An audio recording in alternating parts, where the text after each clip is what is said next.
ሰላሙ አለይኩም ወራህመቱላሂ ወበረካቱ። ሁላችሁም ሰላም ብያለሁ። አላህ ይጠብቃችሁ ከእንደዚህ አይነት ጎዳጅ ከእንደዚህ አይነት ጓደኛ አላህ ይጠብቃችሁ።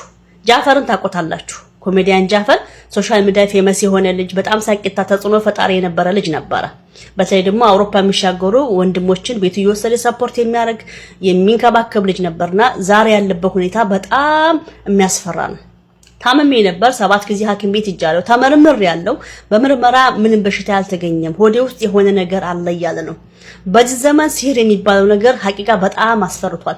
ብዙ ወንድምና እህቶቼ በቃ ስራቸው ተበላሽቶ እቤት ቀርተው ደነዙ ነው ታመው በጭንቀት ውስጥ ነው ያሉትና በጓደኛ ምን ጓደኛ አጠገባችሁ አለ ሰው የእናንተ ደካማ ጎን የሚያቅሰው የወደዳችሁት ያቀፋችሁ ሰው ጥላት እየሆነ ስለሆነ አላህ ይጠብቃችሁ። ጃፈር ይሄን ያረጉብኝ ሰዎች እርገሙልኝ፣ ሆዴ ውስጥ የሆነ ነገር አለ እባካችሁ እያሉ ዱዓ አድርጉለት። ዛሬ ጅሙዓ ነው። አላህ አፊያ ያርገው፣ አፊያን አላህ ይመልስልህ። ሐቂቃ ወንድማችን አላህ ይጠብቃችሁ። ሐቂቃ በጣም ከባድ ነው ሲህር። እኔ ብዙ ሰዎች በነጋሽ ላይ ሲህር የምታረጉ ሰዎች እዚች ዱንያ ላይ ታገኟታላችሁ ወላሂ ወተላሂ ኢንሻአላህ። ያንዱ ርዝቅ አንዱ አይበላም፣ ያንዱ ሳቅ አንዱ ሊስቅ አይችልም። ለጊዜ ይመስላችኋል። አሰላሙ አለይኩም ወራህመቱላሂ ወበረካቱሁ። ውድና የተከበራችሁ ተመልካቾቼ እንዴት ናችሁ? ሰላም ናችሁ ወይ? ሰሞኑን እንግዲህ በተለያዩ ሶሻል ሚዲያ ላይ የምናየውና የምንሰማው ነገር በጣም የሚያስፈራ ነገር ነው ማለት ነው። እንደምታውቁት ይህ ወንድማችን ኮሜዲያን ጃፈር ይባላል። ከስንት ዓመታት በፊት በሶሻል ሚዲያ ፌመስ እና ታዋቂ ነበረ ማለት ነው። አሁን ላይ ለረጅም ዓመት ከሚዲያ ላይ የለም፣ ከሚዲያ ላይ ጠፍቶ ነበረ። በምን ምክንያት? በህመም ምክንያት። ህመሙም እንግዲህ ከተለያየ ሆስፒታል በተለያየ ሐኪም ቤት ሲሄድ ያኔ በሐኪም ቤት ምንም መፍትሄ የለውም። እንደምታዩት ነው ልጁ ማለት ነው። ምንም መፍትሄ የለውም እና አሁን ላይ የምናያቸው ነገሮች በሶሻል ሚዲያ ላይ በተለይ አብዛኛው ሙስሊሞች ማለት ነው በስራቸው ጥሩ ገቢ ያላቸው፣ ጥሩ ስራ ያላቸው፣ ጥሩ ቢዝነስ ያላቸው በድንገት ባልታሰበ ሁኔታ ይታመማሉ ማለት ነው። ህመማቸውም ደግሞ ምንም መፍትሄ እየተገኘለት አይደለም። ለምሳሌ ኢክራም ዱባይ፣ ሌይላን ህዩ ከሰውነታቸው ውጥት ብስቁልቁል። በተለይ እንደ ኢክራም ወላሂ ነው የምላችሁ አሁን ላይ ግራ እጄ አንድ እጄ አይሰራም እያለች ነበረ ማለት ነው። አንድ እጄ መንቀሳቀስ አይችልም፣ እጄ ደንዝዟል፣ አንድ እጄ ሞቷል እያለች ነበረ ማለት ነው። እና እንዲሁ ወላሂ በአረብ ሀገር የምትኖሩ እህቶች ያንንም ይህንም ጓደኛ አትሰብስቡ፣ ሰውን አትመኑ። ከራሳችሁ ውጭ ብቸኝነት ብታጡን ብቻችሁን ብትቸገሩ ምን ብትሉ ብቻችሁን ኢላ ቤተሰብ ካልሆነ በስተቀር የትም ሀገር ይምጣ ጓደኛ እየያዛችሁ ባልታሰበ ሁኔታ በእንደዚህ አይነት ጉዳይ ነው አሁን ላይ ሰዎች እንትን ያሉ ማለት ነው። ቤተሰብ ካላችሁ በቂ ነው ለእናንተ ጓደኝነት። የምን ጓደኛ? በአሁኑ ዘመን ጓደኛ አያስፈልግም። የሩቅ ሰው እንደዚህ ዘመድ ሀጣ ያገር ሰው ራሱ ራቅ ያለ ከሆነ ብዙም እንደው የሚያስፈልግ አይመስለኝም በዚህ ሰዓት። ምክንያቱም በጣም ሰው ምቀኝነት አብዝቷል አሁን ላይ። ሀጣ ኢትዮጵያ ራሱ አሁን ከስደት ተመልሰው የራሳቸውን ቢዝነስ ከፍተው ምናምን እየሰሩ ድንገት ይታመማሉ። ድንገት ስራቸው ብስቁልቁል፣ ህይወታቸው ብስቁልቁል ይላል። በምን ምክንያት? በመተት በሲህር ምክንያት።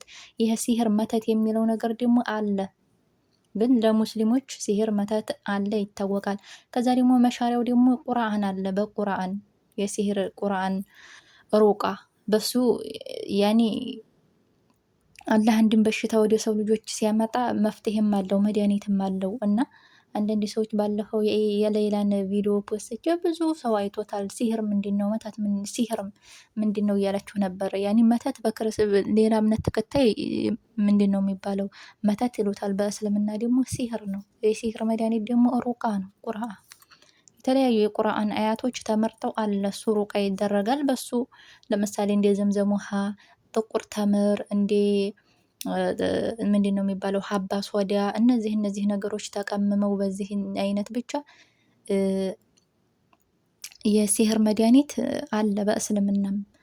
እና ደግሞ ሲህር አስደራጊዎች ደጋሚዎች በተለይ ኢትዮጵያ የመተታም ሀገር ነው አሁን ላይ።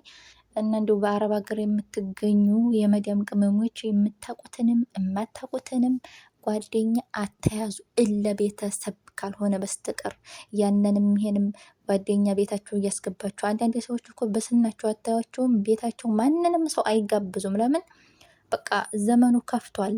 ገብቷችኋል? እናንተ በስራ እንዳትበልጧቸው በሲህር ምክንያት በመተት ምክንያት ስራችሁን እንዲታጡ ያደርጓችኋል።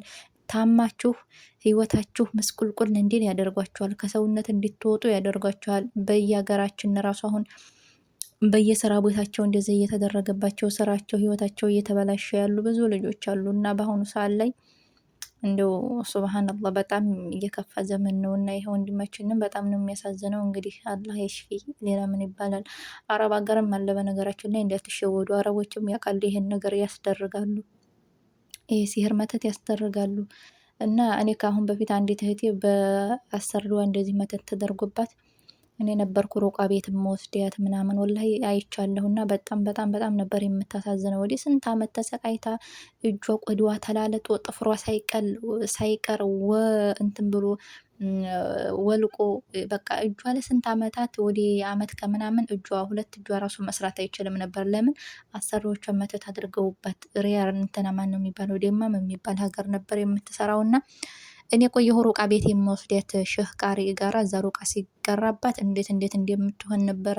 እና ግን ማሻአላ ሲህር እንደሆነ ታወቀ። ሩቃ ሲደረግላት ሐኪም ቤት ምናምን ስንት ሆስፒታል ያልሄደችበት ሆስፒታል የለም። ገንዘቧን ጭጭ ካደረገች በኋላ ምንም መፍትሄ የለውም አበዳን። ሩቃ ሲደረግባት ወደ 2 ነው ምናምን ሩቃ ተደረገባት። በሩቃ ጥቁር ተምር ይሰጣታል። 7 ፍሬ በባዶ ሆዷ ዘምዘም ውሃ፣ የተለያዩ ከጥቁር አዝሙድ የተዘጋጁ መድኃኒቶች፣ እንደዚህ ዘይተውነት ነገሮች፣ እጇ የሚታሽበት ብቻ ብዙ መድኃኒቶች ተሰጥቷት በዛ በአጭር ጊዜ ውስጥ ነው ለውጥ ያገኘችው። እንደገና የእጇ ቆዳ ተመለሰ፣ ጥፍሯ በቀለ። ያንን ስላየሁ እኔ ወላሂ ይሄ ሲህር የሚባል ነገር በጣም አደገኛ በሽታ ነው እና አላህ ከእንደዚህ አይነት ጉድ ይጠብቀን። አላህ እንደዚህ ሲህር የሚያደርጉ ሰዎችን ደግሞ አላህ እንዲሁ እኔ እንጃ ብቻ ከባድ ነው። ምን እንደሚባል እራሱ አይታወቅም በአሁኑ ሰዓት ላይ እና አንድ ሰው ታሞ በሐኪም ቤት ሲታመም አሁን አንዳንድ ሰው ኖርማል በሽታ ከሆነ መቼም በሕክምና መፍትሄ አይጠፋውም። ስብራትም ይሁን ቁርጣትም ይሁን የሆድ ህመምም በኦፕሬሽንም ይሁን በመድኃኒትም ይሁን በምን መቼም የሰው ልጅ በዛ ነገር መፍትሄ ያገኛል።